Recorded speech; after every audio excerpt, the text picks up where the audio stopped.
Hey, brother.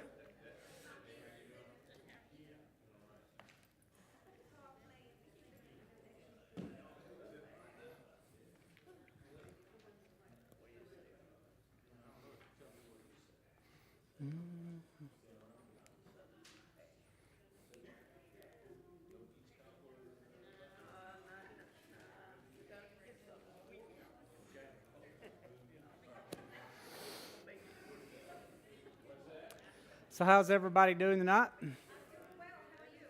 Is everybody doing well? Good. I'm glad to see everybody that has made it out tonight. Man, there's a lot more people here than there was last week.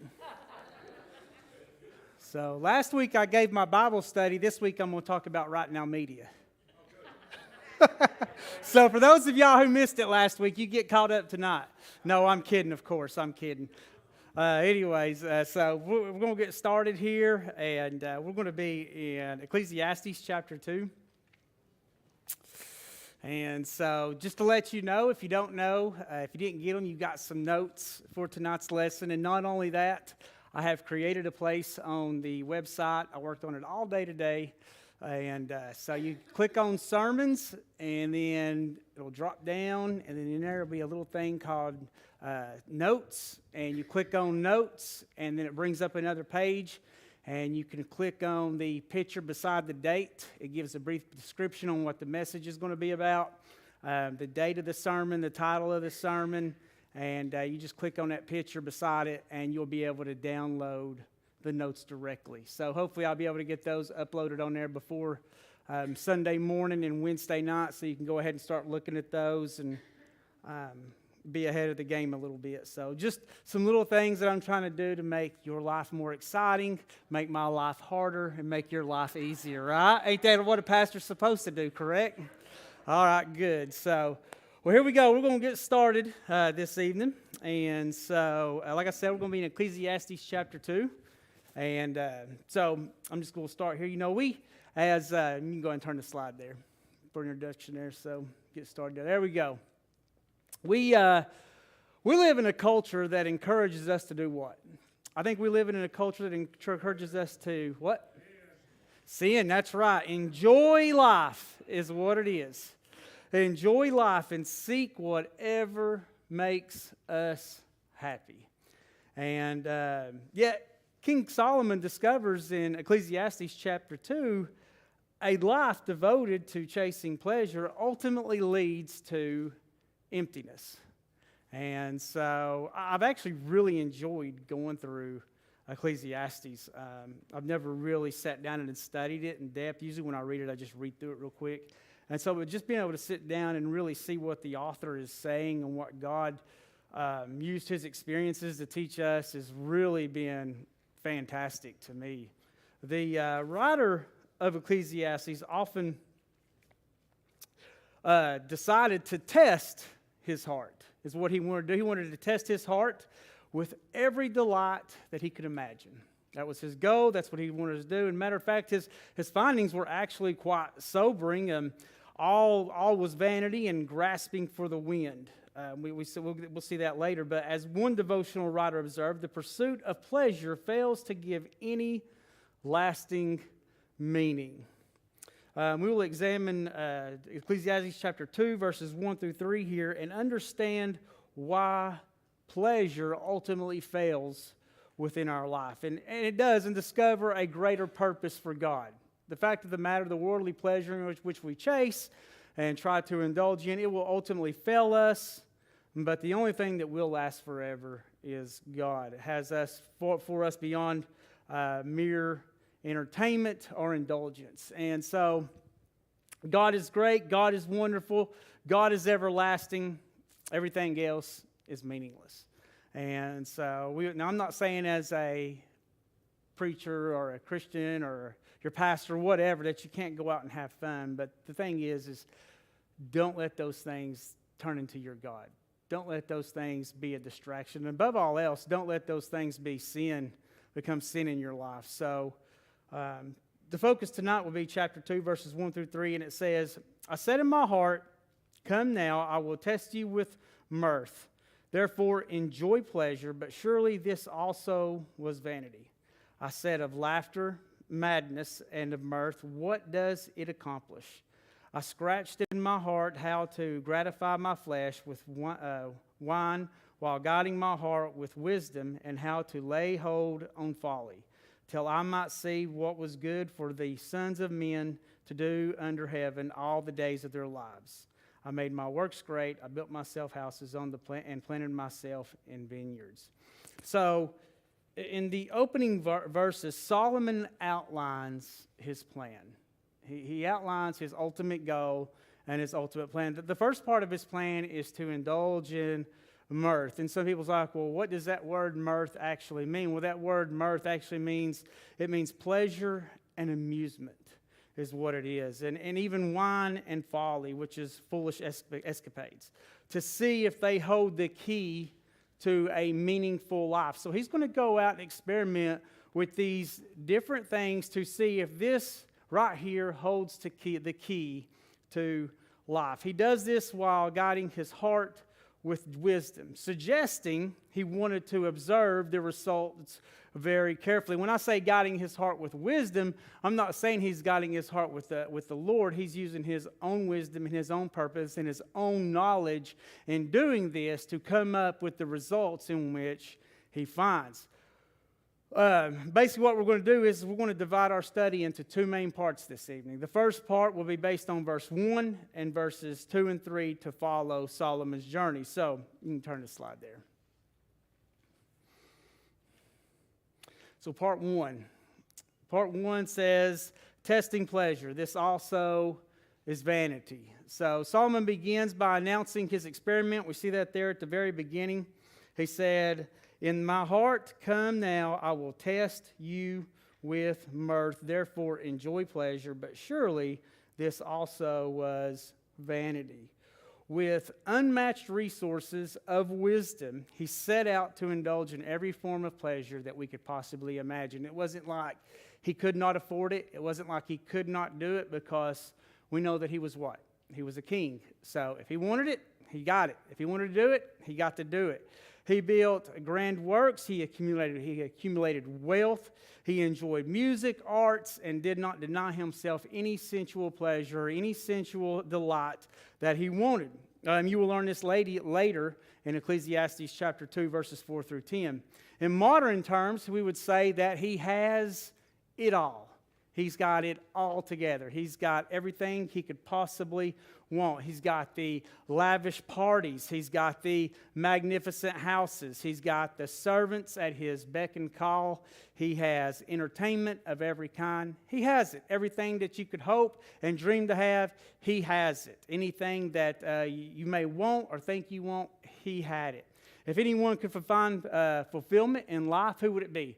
It would be King Solomon, because he was a person who was a king. He had the money. And so there's no doubt that he could find fulfillment in life one way or the other. Solomon reasoned that pleasure might... some examples of this would be like, if you really think about it, would be like success, luxury, things that we would chase after, things that we think would just leave that emptiness inside of us, get rid of it, and we'd fill it with everything else. So he had everything he could possibly want to fill that emptiness. But what we're going to find out is even with all that he had and everything that he was able to do, it still left him empty. You can turn that slide there. I'm going to get me a clicker, I tell you. Solomon reasoned that pleasure might reveal what is good. For to do life, yet he concludes in verse 1 that surely this also... You can go back. I'm sorry, you go back. I see people looking at their papers there. There you go. Yeah, just stay right there. Yeah, he concludes in verse 1 that surely this also was vanity. We see that there. But your word vanity means a vapor or a emptiness, like a wisp of smoke looks to you. It's basically something that you can't hold on to. It will vanish. It will disappear. It's not everlasting. It will quickly fade away. even at the height of his enjoyment, as so many of us at the height of our enjoyment, when we get something, when we purchase something, or when we achieve that goal, or when we're actually living in a life that we think that is bringing us happiness, Solomon had an undeniably sense that these delights were ultimately meaningless. They were unfulfilling. They were meaningless without God. Imagine this. Think about it. Imagine a successful young professor who earns a high school or a high income and spends his weekends at parties doing whatever he wants or whatever he achieves. Really doesn't have to worry about work, doesn't have to worry about money, doesn't have to worry about falling behind on his bills, doesn't really have to worry about anything. A lot of us see that on social media. We get on social media and we see all these people that look like they're having a lavish and a wonderful time. They have no worries. They have no concern. Everything is perfect when you look at someone's life on social media. Outwardly, they seem like they are living a dream that you would like to live, having everything they want. The only problem is late at night, they feel an unexplained void. And that's what Solomon is talking about there in verse 1. Chasing everything, getting everything, having everything, and be able to do anything your heart's ever desired. At the end of the day, you're still going to have that void.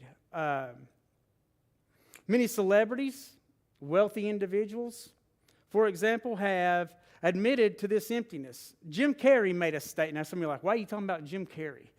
But Jim Carrey made a statement, and he quoted this, and I'm going to quote what he said. He said, I think everybody should get rich and famous and do everything they ever dreamed of so they can see that it's not the answer. Now, think about that. That's coming from somebody with money, like Solomon, that can pretty much do anything he wants to do, indulge in any pleasure, go anywhere he wants to do anything he wants to do. And he's sitting there makes a quote to the rest of us that says, everybody should get rich. He says he wishes everybody could get rich and famous and do everything they ever dreamed of so they can see that it is not the answer. Even the greatest pleasures apart from God mean nothing. And that even holds true in church. You can have church, you can spend your whole life in church, but if you're doing it apart from God, it means nothing. It's not going to fill that void within your heart. You're still going to go home every night disappointed, saddened, and heartbroken. In Ecclesiastes chapter 1, Solomon essentially asks, can pleasure fill the void of the heart? That's what he's asking. Can it fill the void of the heart? By the end of it, his answer is clear. The answer is no. He had he had a temporary time of fun. He had a temporary time of enjoyment, but it did not last. How many of us been there? How many of us done that? Amazon is the best example in the world of that. We all get excited when those little packages show up on our front door, that little tingle that starts down in your feet when you drive up in that driveway. You think the Holy Spirit's getting a hold of you, and you're just an Amazon package. You start shaking when it's like Christmas time all over again. And then once you open it and you see it, what do? You're back on your phone. All right, Amazon. Or they send you an email that says, good picks for you, or things that we thought you might like. Ooh, I like that. I'll get that. The thrill of mirth provided to be a temporary fix, not a lasting cure. It wasn't something that lasted forever for longing of the soul. We learn here that pleasure on its own is incapable of providing true meaning or joy that endures. We all want joy in our life that endures, and the answer is Jesus Christ. But why do we look everywhere else to find that joy? Why do we chase after everything the world has to offer instead of putting our trust and faith in Jesus Christ? I say that, and I ask myself again, why? Because the amazing thing is I can stand up here, and it can be preached, it can be taught, And people will get up and walk out of these pews or walk out them doors and walk to their cars and act like they never heard one word that was preached. They go right back to chasing the things that bring them joy and satisfaction of this world, but not true joy or satisfaction. It's like chasing the wind. This is the third time he's talked about it. It's like chasing the wind. If you feel like chasing the things after the world, just get out in your yard and chase the wind. That's all you're going to do. You're never going to catch it. It's never going to be enough. It's never going to fulfill you the way it should feel. You can feel it slip through your fingertips. You can feel it blow right by you, but the truth of the matter is you can never grasp it and you can never hold on to it. Some people are like, well, I can blow it in a balloon, Pastor, and hold on to it. Yeah, but that balloon can pop.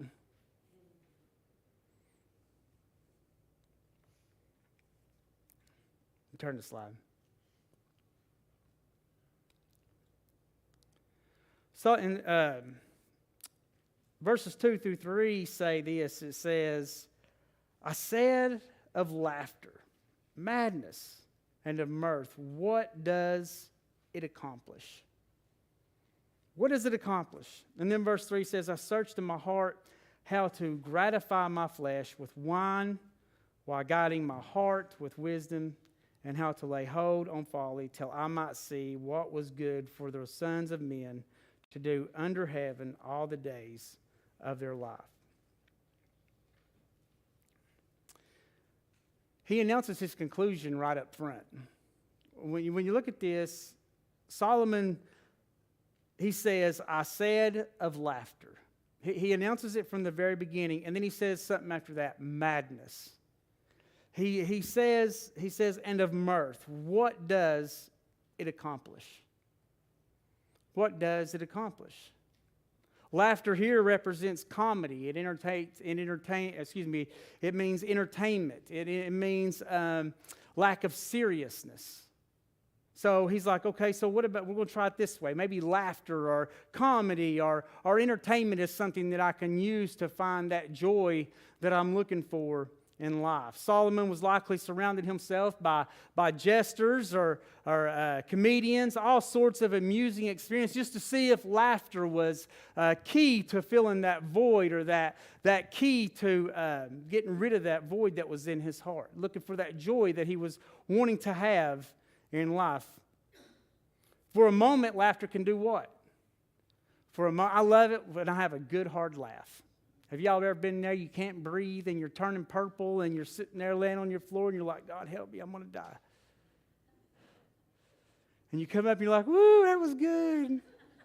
I love it. But it's only temporary. It doesn't last. Solomon calls it madness, implying that consistent joking and having fun are great, but in the end it's ultimately irrational, or it is insane as a life's purpose. It does not last. It's not going to be enduring. What does it accomplish, he asks, highlighting to the entertainment alone achieves nothing of substance. We might think how today people binge watch shows, scroll through funny videos for hours. Some of y'all scroll through gun videos for hours. YouTube videos for hours. I see the eyeballs moving around. I love it. It's true. We all do it. But in the end, what does it accomplish? Absolutely nothing. You've laid there for hours. You've laid there binge watching something on TV for hours. You get up Saturday morning and then it's Sunday night. I miss church. Watching CSI or something. I hope you don't do that, but in verse 3 he writes, I searched in my heart. Now here's a good one. So he's done all of these things, and then he comes to the next best thing that we find enjoyment out of. It's one of the most controversial topics that you talk about in church. I don't care where you're at or what you're talking about. It's always brought up, and whether it's right or wrong. And people will argue about it till you die. And it's drinking. It's wine. It's alcohol. So Solomon's like, you know what? I love it when I say that word and get on, and the atmosphere just changes in this church. And it's any church I preach at. You start talking about wine or drink, or it's like the atmosphere just completely changes. It says in verse 3 that he searched in my heart how to gratify my flesh with wine, while guiding my heart with wisdom, and how to lay hold on folly till I might see what was good for the sons of men to do under the heaven all the days of our lives. So what does Solomon do? He's like, I will test the pleasures of drinking and foolish excitements, the laughter, and all that goes along with it. So he enjoyed wine, not necessarily to the point of losing control, is what I realized in my study. Just he enjoyed wine, but not to the point where he'd lose all wisdom, but enough to experience a little bit of mirth. Just enough to experience that little bit of pleasure. That little tingle that you get when you sit down and you have that first glass of wine, you're like, oh, that's it. Or that first beer that you sit down and drink, you're like, man, that's what I've been waiting on all day. I feel all my troubles and worry just wash away. I'm not drunk. I just drank just enough to fill my life with a little bit of mirth. Just a little bit of pleasure and a little bit of enjoyment. Because I hear people all the time argue, well, it says, don't get drunk off wine. Don't get drunk. The Bible says don't get drunk. But Solomon is saying something different here. He didn't get drunk. He just drank just enough to just reach a little bit of pleasure. Just to take the edge off. He also embraced a little bit of folly, which could include all sorts of foolish fun and wild living. In today's terms, it could be translated as drinking, thrills, reckless adventures. Solomon indulged in a pursuit of pleasures to see if any lasting good could be found in them. After immersing himself in laughter, wine, and madness, Solomon effectively concludes this right here. What does it accomplish? Turn that slide for me real quick. What does it accomplish? This was his final conclusion and idea. What did it accomplish? His idea, he eventually realized it accomplished absolutely nothing. It accomplishes nothing of eternal value. The pleasures of partying and comedy left him asking a deeper question rather than providing answers. Proverbs 14:13 echoes this truth. Even in laughter the heart may sorrow, and the end of mirth may be grief. In other words, surface level joy can mask the inner sorrow. Solomon more than likely experienced this, the hangover of a soul. The hangover of soul, which is that follows nights of drinking. The one who realizes life's hardest questions still remain unanswered once the night is over with. Once the laughter ends, once the new vehicle smell runs off, once all the newest is gone, they're still left at the end of the day, and all the laughter fades. What is the meaning of life? Where I've got everything I've wanted, I can do anything I want. Where is the joy in which I'm chasing after? Consider how many comedians, really think about it, have struggled with depression. How many comedians or how individuals appear to be joyous, excited, but deep down they're hurting. You see about, who is it? Who was the gentleman? Was it Robin Williams? Was that his name? Who would have ever thought? A man that could bring so much joy into people's life was so depressed that he ended up taking his own life.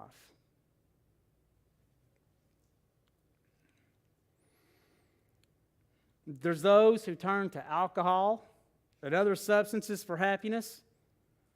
Often find that it's temporary. They look for escape routes, but they find out it's just dead ends. Here's the interesting stuff about alcohol and substance abuse. And remember, Solomon didn't abuse the substance, but here's the interesting thing about alcohol in general is this. The interesting thing about it is it doesn't fix anything. Going out and buying stuff and doing all that, it doesn't fix anything. All the things that Solomon talks about, it does not fix nothing. What happens? You wake up the next day, you still have the same problem. You still have the same issue.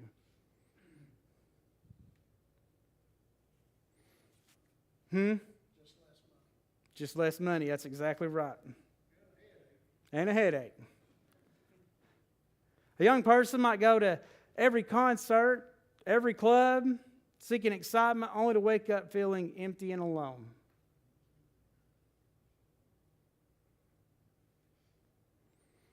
These real-life examples reinforce Solomon's finding earthly pleasures, whether through laughter or liquor, cannot fill the void of the human heart.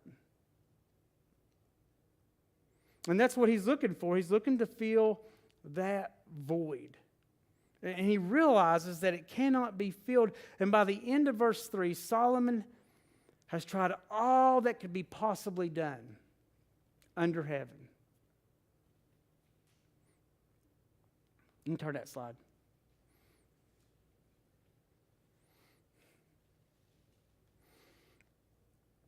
He's done everything. He's done everything that he could possibly do.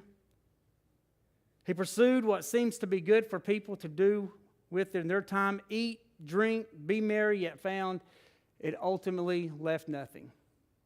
There was nothing there. There was the larger context of Ecclesiastes chapter verses 4 through 11 lists all the grand things Solomon did, building projects, accumulating wealth, acquiring singers and concubines, and etc.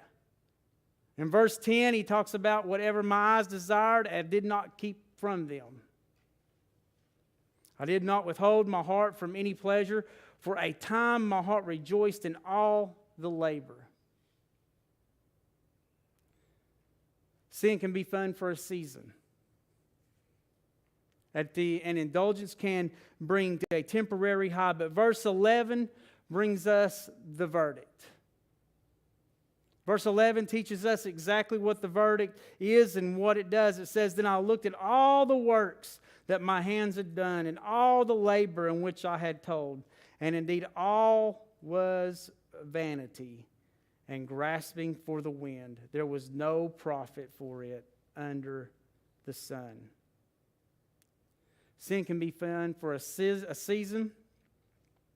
Solomon discovered that no amount of worldly pleasure, no amount could yield a true profit or meaning. No matter what he wanted or what he tried to get, there was no profit from it. It was all grasping for the wind. It was impossible to hold on to. It was impossible to hold on to that joy. It was temporary. It never lasted. You know, when you really think about trying to catch the wind, it truly is something that is poetic, because trying to catch the wind is futile. Likewise, it's trying to capture lasting fulfillment from pleasure that you cannot fulfill.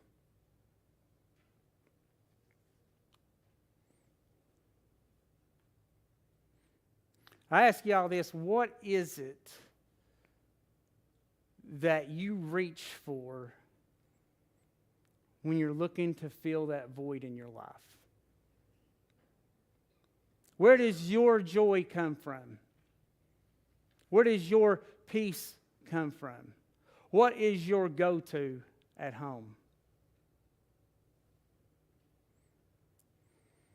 What pleasures entice you? What pleasures tempt you? What pleasures control you? And please please don't sit here and puff your chest out and be like, I'm good, Pastor. I have no issues. I have no problems. Everybody has a go-to. Everybody has something that they cling to besides the Word of God, besides the Bible that they cling to, that they find some type of joy in it that only lasts temporarily, that does not last forever. Solomon had wealth, had access to every pleasure. Today people pursue various pleasures, entertainment, social media, food, career success, romantic relationships in search of happiness. What types of pleasure are most tempting or prominent in your life? I challenge you to make a list. You don't got to do it tonight. Go home and do it. That's right, your pastor's giving you homework. Go home and make a list of what those are, of what those things are. Make a list of the pleasures you or those around you tend to chase. And I'm going to say it again, every single person in this room is chasing after something. There's only one person that didn't, and his name was Jesus Christ. We all chase after something. Why do you think we often expect these things to satisfy us? Why do pleasures ultimately fail? Well, all was vanity, Solomon says in Ecclesiastes chapter 2, verses 11. Think about a time that you achieved or received something you eagerly desired, whether a new job, a purchase, an award, a fun experience. The question I would ask you at this point is, how long did that satisfaction last? How long? Why do even the best experience and joy seem to fade away? Marriage is a prime example. And I don't mean that in a bad way. It's the truth, though. That's why marriage counseling and all that is so great and so wonderful, because that little buttery fly, crazy feeling that makes you do ignorant stuff when you first meet someone, it does not last. I mean, I'm madly in love with my wife. I truly am. But that crazy, ridiculous feeling that I would go jump off the moon or jump off the top of a building, it does not last.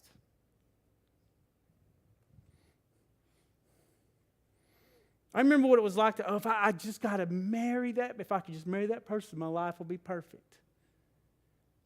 If I can just have this, my life will be perfect.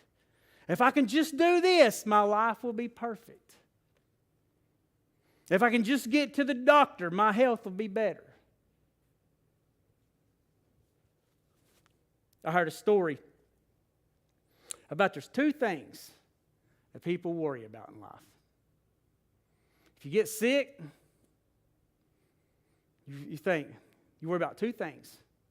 Am I going to get better or am I going to get worse? If you get better, you got nothing to worry about. If you get worse, you got two things to worry about. Am I going to get better or am I going to die? If you get better, you have nothing to worry about. If you die, you got two things to worry about. Am I going to heaven or am I going to hell? If you go to heaven, you ain't got nothing to worry about. If you go to hell, you got two things to worry about. Original or extra crispy.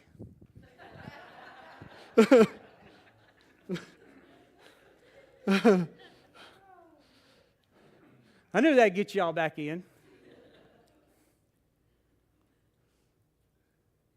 Solomon hints at, when he later notes that the ability to truly enjoy life's blessings is from God. No matter what you're going through or what you're up against, life's blessings are in God. And in God, we don't have to worry about, like I just said in that story, we don't got to worry about if we get better or we get worse, because no matter how it ends up, it's going to be a blessing. For those of us that believe and know Him, we're going to be with Him in heaven, and it's going to be a blessing.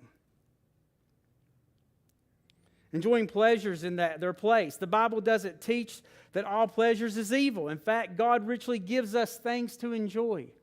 1 Timothy chapter 6, verse 17, and Jesus himself attended feasts and provided joy. John chapter 2, verses 1 through 11. The issue is when we make pleasure an idol. The issue is when it becomes the ultimate goal of our life. How can we enjoy legitimate pleasure like rest, food, entertainment, and relationships in a healthy way without expecting them to provide an ultimate meaning?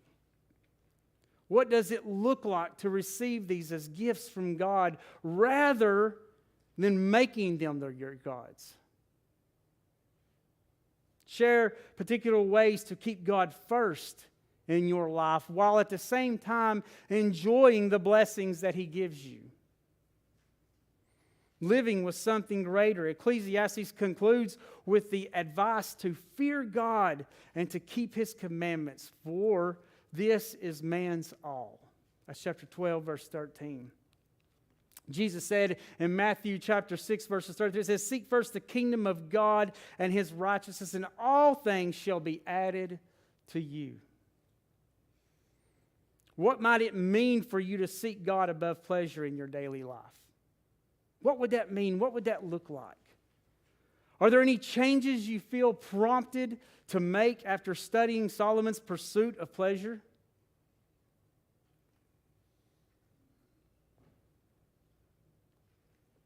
When you look at Ecclesiastes chapter 2, it serves as a cautionary tale for all of us living in a pleasure-driven world. You can turn the slide. He literally had it all. He had it all. By worldly standards, yet concluded it was empty without God. Here are some takeaways. The first one is the earthly pleasures are temporary. They don't last forever. No matter how enjoyable, pleasures don't last. They're temporary. The thrill of new purchases, the excitement of the party, it's only temporary. Pleasure alone from God cannot give life a meaning. Pleasure alone cannot give life meaning. In other words, we often think if I could just have blank, I'll be happy. What is your blank? If I could just have blank, I would be happy. Solomon tried to fill in the blank with laughter, wine, grand projects, and riches, but still found himself asking the same question. What did it accomplish? The answer was nothing. It accomplished nothing. The achievement, the amusement, the accumulation, none of these answers. The only thing it wasted was his life. Look at what he wrote in the Bible. Could you imagine if he lived the life that he should have lived? Could you imagine? God used him, yes, He did, but could you imagine if he was right with God? He was right with God to a certain extent to be able to write the books he did, but still, the sin that he lived in, the pleasures and everything he did to find out what it meant to write this and how to write this. Could you imagine if he never went through that or lived that? But then that would make me ask the question, well, thank God he did go through that, because if he didn't go through that, then I wouldn't know how to live when I'm going through it. Or I wouldn't know what to read or see or know how to answer these questions when I'm going through it in life. True joy comes from God. We are created for more. Do you understand that? You are created for more than what this world has to offer.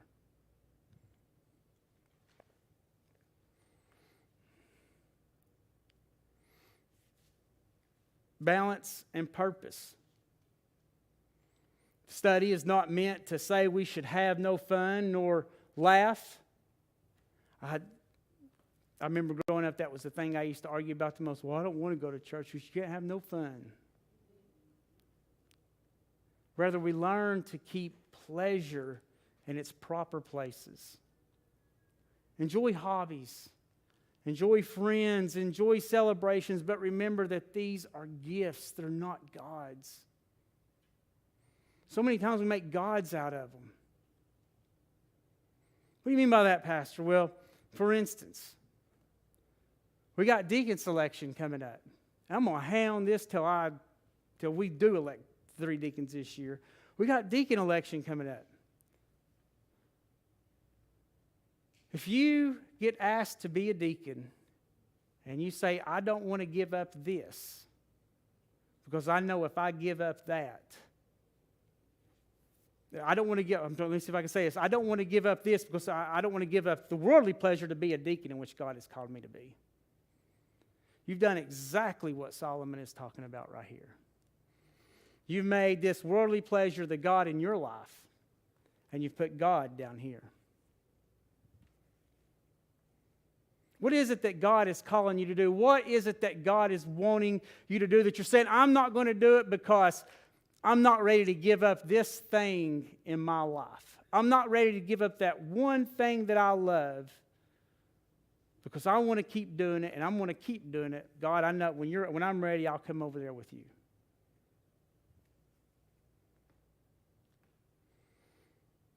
Let God's purpose give you meaning. You want to have meaning in life? Get that meaning from God. Pleasures become a sweet side blessings rather than your reasons for living. Consider redirecting that pursuit toward God. He is the well of living water that never runs dry, the source of joy that does not fade. Life under the sun without reference to God will always hit a dead end of futility.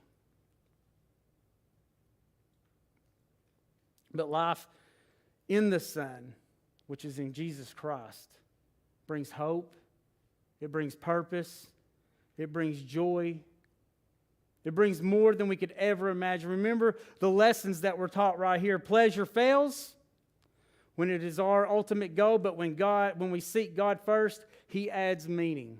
He adds a purpose to our lives. Even the simplest pleasures become the greatest gifts.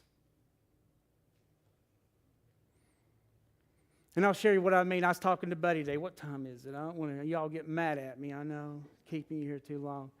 So when y'all first called me out today, and I didn't realize it until I started thinking about it a couple of days ago. 3 years ago, when me and my wife moved out here, I was pastoring Brandville Baptist Church back home in Knoxville.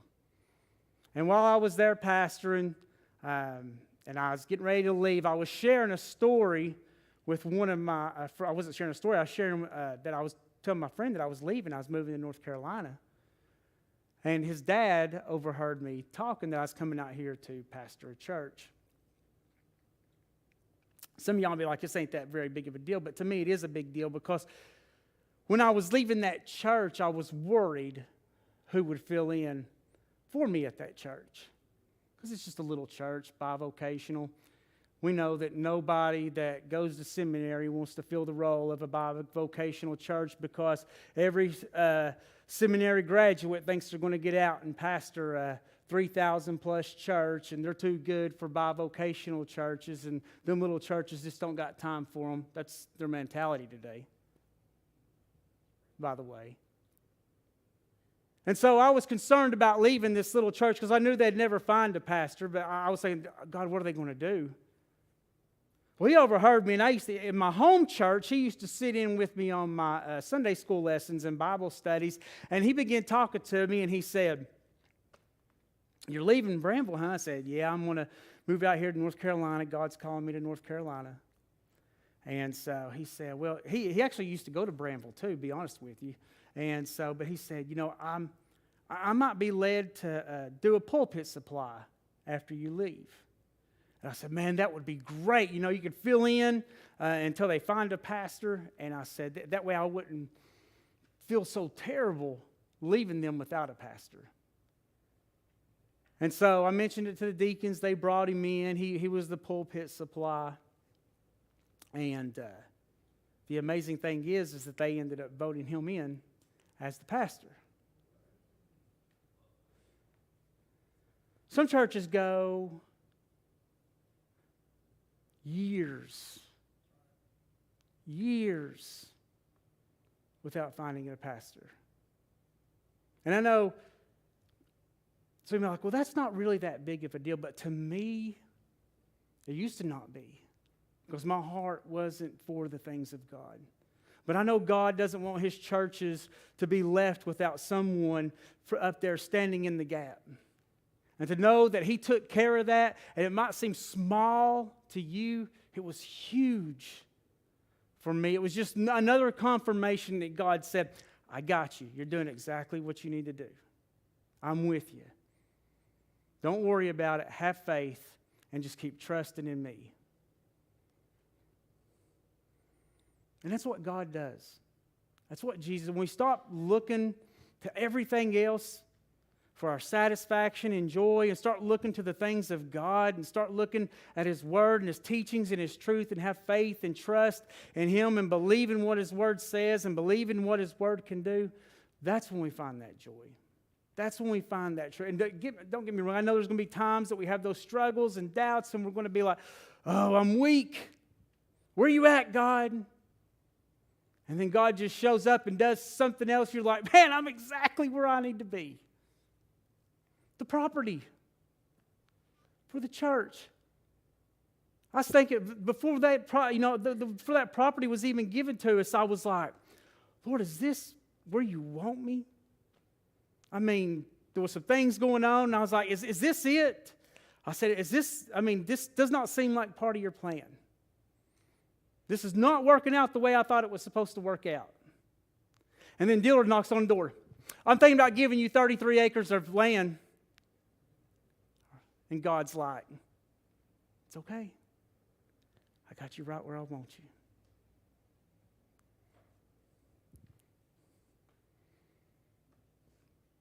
The problem is a lot of time we look how we think things are supposed to be.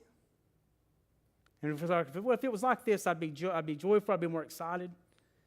In all actuality, when I was going through those things or thinking about those things, I should have just kept my eyes on God. Because the whole time, God had me. God was with me. And at the same time, He was just saying, I got you right where I want you. And the amazing thing is that when we keep our eyes on God, when we keep our eyes on Jesus and not the things of this world and not other people and not other things, we see all these blessings that He's given us. We see all these things that He does for us. And when we sit back and see these things that He just keeps pouring in and pouring in and pouring in, you can't help but get excited. And you're like, it don't matter what happens. God, you got it. And you look back and say, God did it. God's got it, and God did it. Truth is, may we learn from Solomon's journey and invest our lives not in chasing the wind, but knowing God, who alone can feel the emptiness of the human heart. So if you didn't get nothing out of this message tonight, just realize this, that if your heart is empty and you're chasing it with everything else and filling it with everything else, stop it.